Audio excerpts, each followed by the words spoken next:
রাষ্ট্রের প্রেসিডেন্ট, এমন তো অবস্থায় অর্ধ জাহানের বাদশা, তিনার মধ্যে আল্লাহ তাআলার ভয় আছে, দিলের মধ্যে ঈমান আছে। জাহান্নামের ভয়ে, আযাবের ভয়ে, কবরের ভয়ে কান্না করে। আর কান্না করে হযরতে হুযায়ফা রাদিয়াল্লাহু তাআলা আনহু হুযায়ফাকে ডেকে ডেকে বলে, ওহে হুযায়ফা, তোমার কাছে যে আল্লাহ রাসূল সাল্লাল্লাহু আলাইহি ওয়াসাল্লাম মুনাফিকের লিস্ট দিয়া গেছে, সেই মুনাফিকের লিস্টের মধ্যে আমার নামটা আসেনি। হুযায়ফা কর্কশ ভাষায় বলে, হো খলিফাতুল মুসলিমিন, অর্ধ জাহানের বাদশা, মদিনার প্রেসিডেন্ট, আপনার আল্লাহ রাসূল আমার কাছে যে মুনাফিকের লিস্ট দিয়া গেছে, নাম বলা যাবে না, নাম বলতে নিষেধ করেছেন। উমর রাদিয়াল্লাহু তাআলা আনহু আরো কান্না বেড়ে যায়, আর বলে, না জানি আমার নামটা মুনাফিকের লিস্টের মধ্যে আছে। এমন তো অবস্থায় কান্না করে, শুধু কান্না করে। যে উমর আল্লাহ রাসূলের কল্যাণ নেওয়ার জন্য দরজায় উপস্থিত হয়, ওই উমর ঈমান আনার পরে এত পরিবর্তন নিজের মধ্যে এনে ফেলেছে, যার ভিতরে ঈমান চলে আসে, উমর রাদিয়াল্লাহু তাআলা আনহুর মতো যখন ঈমান চলে আসবে, উমর রাদিয়াল্লাহু তাআলা আনহুর কান্না বেড়ে যায়। কবরের ভয়ে, কিসের ভয়ে? কবরের ভয়ে কান্না চলে। আরো কান্না করতেছে। এমন সময় অবস্থায় হুযায়ফার ঘরে গিয়ে একদিন উপস্থিত, টিমিরিবি বৃষ্টি পড়তেছে। এমন অবস্থায় বৃষ্টির মধ্যে ভিজে ভিজে গিয়ে হুযায়ফার ঘরে গিয়ে উপস্থিত, ডাক দিয়েছে, লক দিয়েছে, বলতেছে, হুযায়ফা বাড়িতে আসনি? জি আসি। দরজা খুলে দিকে খলিফাতুল মুসলিমিন হযরতে ওমর, খলিফাতুল মুসলিমিন, আপনি আমার দরজায় আসছেন কেন এত রাত্রে বেলায়?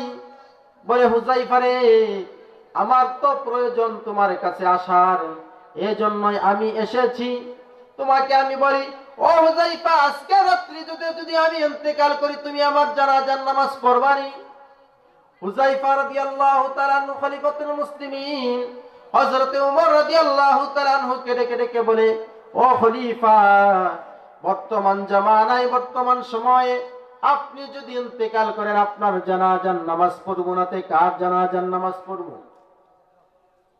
এমন ওমর হুযায়ফাকে ডেকে বলে, ওমর, ও হুযায়ফা, আমি এতটুকু কনফার্ম হইলাম যে মুনাফিকের লিস্টে আমার নামটা নাই, আমার নামটা মুনাফিকের লিস্টে নাই, কারণ তুমি কোন মুনাফিকের জানাজার নামাজ পড়বা না।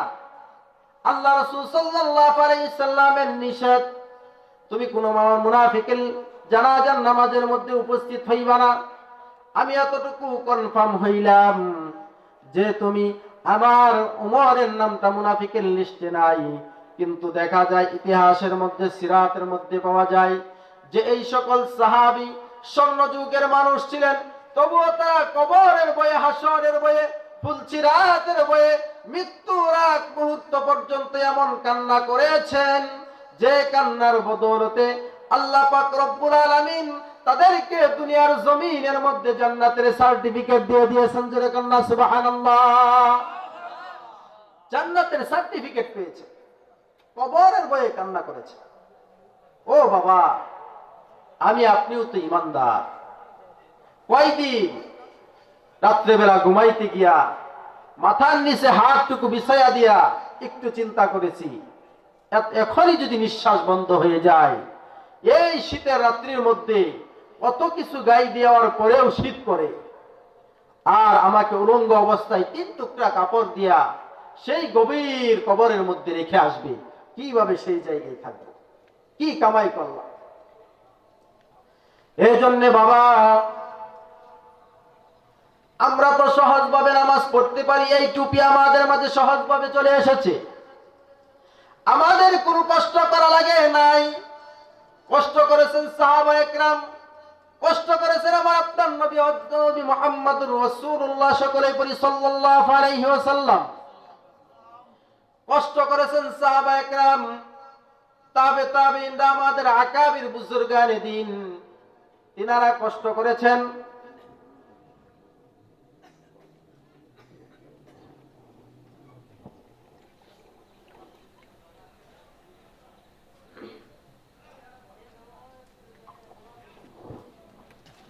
তিনারা কষ্ট করেছেন, দ্বীনের জন্য কষ্ট করেছেন, দ্বীনের জন্য এমন ভাবে কষ্ট করেছেন। আমাদের আকাবির বুজুর্গানে দ্বীন যিনারা ছিলেন, আল্লামা কাসেম নানুতুবি রহমাতুল্লাহি আলাইহি, এমন এক বুজুর্গ মানুষ, আল্লাহওয়ালা মানুষ। আল্লামা কাসেম নানুতুবি রহমাতুল্লাহি আলাইহি দ্বীনের জন্য গোটা জিন্দেগি, হায়াতে জিন্দেগি তিনার যা অর্থ সম্পদ ছিল দ্বীনের জন্য কুরবানি করে দিয়েছেন। ইসলামের গোড়ায়, ইসলাম নামক একটি গাছের গোড়ায় সারা জীবন জিন্দেগি শেষ করে দিয়েছেন আর পানি ঢেলেছেন। আল্লামা কাসেম নানুতুবি রহমাতুল্লাহি আলাইহি নাম শুনেছেন কিনা? দেওবন্দ মাদ্রাসা যিনি প্রতিষ্ঠা করেছেন, আল্লাহ রাসূল সাল্লাল্লাহু আলাইহি ওয়াসাল্লাম আল্লামা কাসেম নানুতুবি রহমাতুল্লাহি আলাইহিকে শব্দের মাধ্যমে যে মাদ্রাসা লাঠির দ্বারা দাগ দিয়ে যে এরিয়া বানায় দিয়েছিল, সেই এরিয়ার ভিতরে এখন দেওবন্দ মাদ্রাসা প্রতিষ্ঠিত। ওই মাদ্রাসার মুহতামিম, প্রতিষ্ঠাতা আল্লামা কাসেম নানুতুবি রহমাতুল্লাহি আলাইহি এর কাছে মাদ্রাসা পরিচালনা করে নিজের যা সম্বল ছিল হিন্দুস্তানের মধ্যে সবকিছু মাদ্রাসায় দিয়ে দিয়েছেন। এমন তো অবস্থায় একদিন মাদ্রাসার এক শিক্ষক আইসা কাসেম নানুতুবি রহমাতুল্লাহি আলাইহিকে ডেকে ডেকে বলতেছে, হুজুর, বোর্ডিংয়ে খাবার নাই, চাউল নাই, ডাউল নাই, কোনো কিছুই নাই, বোর্ডিং এর মধ্যে কিছুই নাই, কি করব? কাসেম নানুতুবি রহমাতুল্লাহি আলাইহি পেরেশানি ভোগ করতেছে। পেরেশানি, বাচ্চারা না খেয়ে থাকবে, এটা তিনার সহ্য হয় না। দ্বীনের জন্য কি পরিমাণ কুরবানি করেছেন, এই ঘটনার দ্বারা আমরা কিছুটা বুঝতে পারবো যে দ্বীনের জন্য তারা কি পরিমাণ কুরবানি করেছে। জান মাল সহ, ঈমান আমল সহ, নিজের ব্যক্তিগত যত সম্পদ ছিল সবকিছু মাদ্রাসায় দিয়ে দিয়েছে দ্বীন প্রতিষ্ঠা করার জন্য। এখন না আমরা সহজভাবে টুপি পরি, পাঞ্জাবি পরি, আল্লাহর কদমে সিজদা দিই, আমাদের দ্বীনের জন্য কোনো কষ্ট করতে হয় নাই। কষ্ট করেছেন? কোনদিন কষ্ট করেছেন? ইসলাম প্রচারের জন্য মার খেয়েছেন, জীবন দিয়েছেন, রক্ত দিয়েছেন। যারা রক্ত দিয়ে, জীবন দিয়ে ইসলামকে প্রতিষ্ঠা করে গিয়েছেন, তাদের বদৌলতে আমরা আজকে সহজভাবে টুপি মাথায় দিয়ে নামাজ পড়তেছি। আল্লামা কাসেম নানুতুবি রহমাতুল্লাহি আলাইহি যখন হুজুর কাসেম নানুতুবি রহমাতুল্লাহি আলাইহিকে ডেকে ডেকে বলতেছে, হুজুর, বোর্ডিং এ খাবার নাই, কি করব এখন? কাসেম নানুতুবি রহমাতুল্লাহি আলাইহি পেরেশানি হয়ে গেলেন, এমন পেরেশানি হয়ে গেলেন, কি করব এখন? ঘটনা কমে এক গভীর রজনীর মধ্যে, গভীর রজনীতে রাত্রি বেলায় কাসেম নানুতুবি রহমাতুল্লাহি আলাইহি তিনি কাজ খোঁজার জন্য, কাজ করার জন্য বহু দূর হাঁটতেছেন। কারণ কাসেম নানুতুবি রহমাতুল্লাহি আলাইহি কি এমন কোন লোক নাই হিন্দুস্তানের মধ্যে চিনে না। নিজে নিজে চিন্তা করতেছে, হারে, এলাকার মধ্যে যদি আমি কাজ করি তাহলে তো মানুষ চিনে ফেলবে। মানুষ এমনি মুল্লাদেরকে দেখলে টিটকারি করে আর বলে, মুল্লাদের তো খায়া দায়া কাম নাই, দেখো এখন সবকিছু করা শেষ, এখন মানুষের দ্বারে দ্বারে ভিক্ষা করা শুরু করে দিয়েছে। এই চিন্তা ভাবনা করে কাসেম নানুতুবি রহমাতুল্লাহি আলাইহি গভীর রজনীতে হাঁটতেছে, এমন এক নদীর ঘাটে জাহাজের নিকট গিয়া উপস্থিত হয়েছে। আরে আমাদের ব্রাহ্মণবাড়িয়ার বড় হুজুর রহমাতুল্লাহি আলাইহি উনি যখন মাদ্রাসায় প্রতিষ্ঠা করেন, মাদ্রাসা চলাকালীন সময় ব্রাহ্মণবাড়িয়ার বড় হুজুর রহমাতুল্লাহি আলাইহি তিনার মাদ্রাসায় একদিন হুজুর সহকারী শিক্ষক ব্রাহ্মণবাড়িয়ার বড় হুজুরকে ডেকে ডেকে বলতেছে, হুজুর, মাদ্রাসার বোর্ডিং এ খানা নাই, টাকা পয়সা নাই, মাদ্রাসা বন্ধের সময় হয়ে গেছে। অফিসের মধ্যে আয়সা দেখে বড় হুজুর চিন্তিত অবস্থায়। সহকারী শিক্ষক তিনি দেখতেছে হুজুর চিন্তা করতেছে, গভীর রজনীতে বড় বড় মনটা বেজার, মনটা মনক্ষুণ্ণ হইয়া বসে আছে অফিসের মধ্যে। বড় হুজুর রাহমাতুল্লাহি আলাইহি অবস্থা দেখে হুজুর জিজ্ঞাসা করে, হুজুর কি হয়েছে? হুজুরকে ডেকে ডেকে বলতেছে, হুজুর আপনি তো জানেন কোনো টাকা পয়সা কোনো কিছু নাই, যে টাকা পয়সার মাধ্যমে মাদ্রাসা বন্ধ হবে, শিক্ষকদের বেতন দিব, শিক্ষকরা বাড়িতে যাবে, তাদের কাছে কি হাতের মধ্যে কি তুলে দিব সামনে ঈদের সময়। বড় হুজুর রাহমাতুল্লাহি আলাইহি যখন এই কথাটা বললেন, হুজুর বড় হুজুর রাহমাতুল্লাহি আলাইহিকে ডেকে ডেকে বলতেছে, হুজুর আপনি অপেক্ষা করেন, আমি আসি বাড়িতে গেছি। বাড়িতে গিয়া বিবিকে ডেকে বলো, বিবি তোমার কাছে কিছু আছে, কিছু গহনাগাটি আছে, স্বর্ণ আছে, এগুলি আমাকে দাও, কাল কিয়ামতের ময়দানে আল্লাহ তোমাকে দিবে। জোরে কন্যা সুবহানাল্লাহ। আর উলামায়ে ইকরাম দিন জিন্দার জন্য, কুরবানির জন্য উলামায়ে ইকরাম কি পরিমাণ মেহনত করেছেন আমাদের কল্পনার বাহিরে। বড় হুজুরকে মাদ্রাসার অফিসে বসাইয়া গিয়েছে, গিয়া বিবি সাহেবের কাছে বলতেছে, বিবি রে আল্লাহ তোমাকে জান্নাতের মধ্যে দিবে, গহনা পরাবে, তোমার গহনাগুলি আমার কাছে তুলে দাও, আল্লাহর কাছে চাও যেন আল্লাহ কাল কিয়ামতের ময়দানে তোমাকে জান্নাতের মধ্যে দিয়ে দেয়। যেরকম না সুবহানাল্লাহ। বিবি বড় আল্লাহ ওয়ালি ছিলেন, শোনার সাথে সাথে স্বামীর হাতের মধ্যে স্বর্ণ গহনাগুলি হাতের মধ্যে তুলে দিলেন। দেওয়ার পরে ওই স্বর্ণ গহনাগুলি আয়েশা ব্রাহ্মণবাড়িয়ার বড় হুজুর রাহমাতুল্লাহি আলাইহি হাতের মধ্যে দিলেন। হুজুর এই যে নেন। হুজুর স্বর্ণগুলি পাওয়ার পরে দুই চোখ দিয়ে কান্না করে ফেলেছে, আর বলতেছেন, দুই হাত তুলে মালিককে ডেকে বলতেছে, আল্লাহ যে বান্দি তোমার দিন জিন্দার জন্য, মাদ্রাসা শিক্ষকদের বেতন পরিশোধ করার জন্য গহনাগুলি দিয়ে দিল, ও আল্লাহ তোমার কাছে আমি দোয়া করতেছি, ও মালিক কাল কিয়ামতের ময়দানে তোমার ওই বান্দিকে জান্নাত দিয়া দিও। সুবহানাল্লাহ। এই দোয়া করার সাথে সাথে মাদ্রাসার টাকা পরিশোধ করলেন। কিছুদিন যাওয়ার পরে বড় হুজুরও মারা গেছে। এমন অবস্থায় ওই হুজুর ৩-৫ সন্তান দিয়েছে আল্লাহ তাআলা, ৫টা হাফেজ আলেম, ভালো ভালো মুফতি মুহাদ্দিস বানিয়েছে। এখন ঘটনা ক্রমে ওই মহিলা প্রতি বছর একজন ছেলে আছে, প্রতি বছর আল্লাহর বাইতুল্লাহ কাবা ঘর জিয়ারত করার জন্য টিকিট কাটে, আল্লাহর ঘর তাওয়াফ করে, আর কান্না করে ঘরের মধ্যে বসে বসে ছেলেদেরকে ডেকে ডেকে বলে, ও ছেলেরা রে, এই কুরবানি ওই কুরবানি, যে কুরবানি তোমার বাবা আমার হাত আমার পরনের গহনা নিয়ে মাদ্রাসায় দিয়েছিল, আল্লাহ তাআলা ওই বদৌলতে প্রতি বছর আমাকে উমরা করায়, আল্লাহর ঘর দেখাই। জোরে কন্যা সুবহানাল্লাহ। বলতেছিলাম আল্লামা কাসেম নানুতুবি রাহমাতুল্লাহি আলাইহি দিন জিন্দা করার জন্য নদীর ঘাটে চলে গেলেন, জাহাজের কাছে চলে গেলেন। জাহাজের মধ্যে যারা কুলি আছে প্রতিদিন মাল নামায়, ওই কুলিদেরকে ডেকে ডেকে বলে, কুলিরা রে, ও ভাই আমি কিছু কাজ করমু, কিছু জাহাজের মধ্যে থেকে মাল নামামু, ওই টাকাগুলি আমাকে দিবে, আমি পামু, তারপরে আমার একটা ফ্যামিলি আছে, ফ্যামিলির লোকজন সকলেই না খাই আছে, তাদেরকে খাবার কিনে নিয়ে খাও। বলতেছে, হুজুর আপনি তো আমাদের কাছে চাইলে আপনাকে আমরা কিছু দিয়ে দেই। বলে, না, আমি নিজে পরিশ্রম করে তারপরে এখান থেকে যা টাকা পাবো ওই টাকা নিয়ে যাব।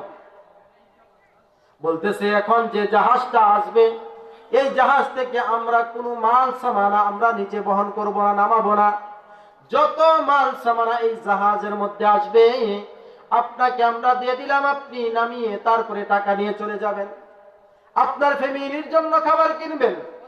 আল্লামা কাসেম নানুতুবি রাহমাতুল্লাহি আলাইহি জাহাজ যখন চলে আসলেন, জাহাজ যখন ঘাটের মধ্যে ভিড়ল, এমন সময় কে জানি রে জাহাজের মধ্য থেকে ডাক দিতেছে, ডেকে ডেকে বলতেছে, ওরে কুড়ি কারা আছো, আমার 2টা লাগেজ আছে, এই লাগেজগুলি তোমরা আমার জাহাজ থেকে নামায়া দিবা, আর আমি গন্তব্যস্থলে পৌঁছমু, কে আছে? এমন অবস্থায় আল্লামা কাসেম নানুতুবি রাহমাতুল্লাহি আলাইহি ওই জাহাজওয়ালা ব্যক্তির কাছে, জাহাজের মধ্যে কোনো সওয়ারি নাই, কোনো ব্যক্তি নাই, শুধু ওই ব্যক্তিটাই দুইটা বিটকেস দিয়ে এরকম ভাবে ওই জাহাজের মধ্যে এসেছেন। 2টা এরকম ভাবে ব্যাগ ভর্তি অনেক ভারী ওজন, দুইটা ব্যাগ জাহাজের মধ্যে থেকে নামাইছে। নামার উপরে বলতেছে, ও ভাই আপনি কোথায় যাবেন? বলল, আমি এই দিক যাব, এই রাস্তা দিয়ে যাব। কেন যাবেন আপনি? বলে, আমি ওই দিক যাব, আমার প্রয়োজন আছে। আল্লামা কাসেম নানতুবি রহমাতুল্লাহি আলাইহি ওই দুইটা বিটকেস মাথার মধ্যে নিয়া, দুইটা লাগেজ মাথার মধ্যে নিয়ে রাস্তা দিয়ে হাঁটতেছে। ওই ব্যক্তি মনে মনে চিন্তা করে, এত বাড়ি লাগেজ দুইটা কেমনে করে এই মুরব্বী মানুষ নিয়ে যায়। কিছু দূর যাওয়ার পরে লক্ষ্য করে দেখে ওই ব্যক্তিটা পিছনে পিছনে হাঁটে, হুজুর সামনে সামনে আগায়া যায়। আল্লামা কাসেম নানতুবি রাহমাতুল্লাহ আলাইহি ওই ব্যক্তি মাথার দিকে তাকায়া দেখে ওই দুইটা লাগেজ আল্লামা কাসেম নানতুবির মাথার উপরে নাই, আদাত উপর দিয়ে শূন্যে বেশে বেশে দুইটা লাগেজ নিয়ে যাইতেছে। যেরকম না সুবহানাল্লাহ, দুইটা লাগেজ নিয়ে যাইতেছে। আশ্চর্য হয়ে গিয়েছে। ওই ব্যক্তিটা দেখে বলে, ও হুজুর থামেন থামেন থামেন, আপনি কোথায় যান? আপনি থামেন, আগে বলেন আপনার পরিচয় দেন। আপনি কি, আপনি কে? আপনার পরিচয় দেন। এখন আল্লামা কাসেম নানতুবি রহমাতুল্লাহি আলাইহি বলতেছে, ও আল্লাহ, মনে মনে ডেকে বলে, আল্লাহ কি? আল্লাহ, পরিচয়টা গোপন রাখতে চেয়েছিলাম, আপনি গোপন রাখতে দিলেন না। মালিক, আপনার পরিচয়টা গোপন রাখতে দিলেন না। ও আল্লাহ, পরিচয়টা গোপন করেই দিলাম। ওই ব্যক্তিকে ডেকে ডেকে বলতেছে, ও ভাই, আমি হলাম আল্লামা কাসেম নানতুবি রহমাতুল্লাহি আলাইহি, আমি আল্লামা কাসেম। লোকটা জোরজার করে চোখ দিয়ে পানি ফেলে দিলেন, হুজুর চিনতে পারি নাই, জীবনে কোনোদিন তো আপনাকে আমি দেখি নাই। আল্লাহ, আপনি আল্লামা কাসেম নানতুবি? জি জি, আপনার মাদ্রাসার ছাত্রগুলি মনে হয় অনেক দিন যাবত না খায়া রয়েছে। জি, এই জন্য আমি এখানে কাজ করতে এসেছি। হুজুর মাফ করে দেন, পায়ের মধ্যে পড়ে গেছে, চিনতে পারি নাই, আপনাকে আমি অনেক কষ্ট দিয়ে ফেলেছি। আল্লামা কাসেম নানতুবির পায়ে ধরে মাফ চাই। আর বলতেছে, হুজুর গো, আমি 3 দিন হয়ে যায়, আজকে নিয়ে 4 দিন যাবত আমি বিছানায় রাত্রে বেলা ঘুমাইতে পারি না। রাত্রে বেলা ঘুমাইতে পারি না। কেন আপনি ঘুমাইতে পারেন না? বলে, এই জন্য ঘুমাইতে পারি না, 3 দিন যাবত একাধারে একই স্বপ্ন আমি বারবার দেখি। আল্লাহ রাসূল সাল্লাল্লাহু আলাইহি ওয়াসাল্লাম স্বপ্নের মাধ্যমে এসে আমাকে বলে, ও উম্মত, তুমি ঘুমায় রইছো, আমার নবীর ঘরের মেহমান, আমার মাদ্রাসার মেহমানগুলি না খায়া রইছে, যাও যাও তাড়াতাড়ি যাও। একদিন দেখেছি একই স্বপ্ন রাসূল স্বপ্নে যুগে দেখা দিয়েছে। দ্বিতীয় দিন আবার দেখলাম স্বপ্নে যুগে একই স্বপ্ন আবার দেখলাম। তৃতীয় দিন আবার একই স্বপ্ন দেখার পরে আজকে আমি 2 লাগেজ ভর্তি টাকা নিয়ে আসি। হুজুর, 2 লাগেজ ভর্তি টাকা নিয়ে আসলাম, এত ভারী লাগেজ আপনি কেমনে নিয়ে যান? এই 2 ভর্তি লাগেজ ভর্তি টাকা, সম্পূর্ণ টাকা আপনার মাদ্রাসার জন্য। যেরকম না সুবহানাল্লাহ। ও ভাই, ঘটনা বলার উদ্দেশ্য আমার নাই, শুধু একটা মাকসাদ হলো, সেটা হলো আমাদের আকাবির বুজুর্গানে দিন যারা ছিলেন, দ্বীনের জন্য গোটা জিন্দেগি, হায়াতে জিন্দেগি দ্বীনের জন্য কুরবানি করে দিয়েছেন। সুবহানাল্লাহ। যার কারণে আমরা সহজভাবে মাথায় টুপি পরে, পাঞ্জাবি পরে সহজভাবে আমরা নামাজ পড়তে পারি। তারপরে যে নামাজের ইহতিমাম করি না। এজন্য আল্লাহ তাআলা বলেছেন, ইন্নাল্লাযীনা আমানু ওয়া আমিলুস সালিহাত কানাত লাহুম জান্নাতুল ফিরদাউসি নুজুলা। যারা ঈমান পরিপূর্ণ অর্জন করে ফেলবে, আমলে সালেহ অর্জন করবে, আল্লাহ পাক রব্বুল আলামিন ঘোষণা দেন, বান্দারে আমি তোমাদের জন্যই জান্নাতুল ফিরদাউস রেখে দিয়েছি। জোরে কন্না সুবহানাল্লাহ। এই জন্য বাবা, কার কখন মৃত্যু চলে আসে জানা নাই। ঈমান পরিপূর্ণ অর্জন করতে হইলে, পরিপূর্ণ ঈমান যদি অর্জন করতে চাই, এখন থেকে অর্জন করতে হবে।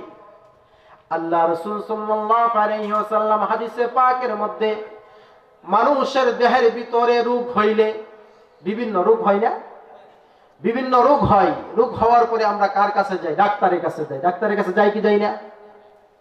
ডাক্তারের কাছে যাই। যাওয়ার পরে ডাক্তারের বিভিন্ন রকমের পরীক্ষা দেয়, পরীক্ষার মাধ্যমে আমাদের দেহের ভিতরে কি রোগ আছে, কত পার্সেন্ট ডায়াবেটিস আছে প্রতিদিন আমরা মাপি কি মাপি না? যাদের ডায়াবেটিস আছে প্রতিদিন মাপে, খাওয়ার আগে মাপে, আবার খাওয়ার পরেও মাপে। ডায়াবেটিস ধরা পড়ে মেশিং এর মাধ্যমে, ছোট্ট একটি মেশিং এর মাধ্যমে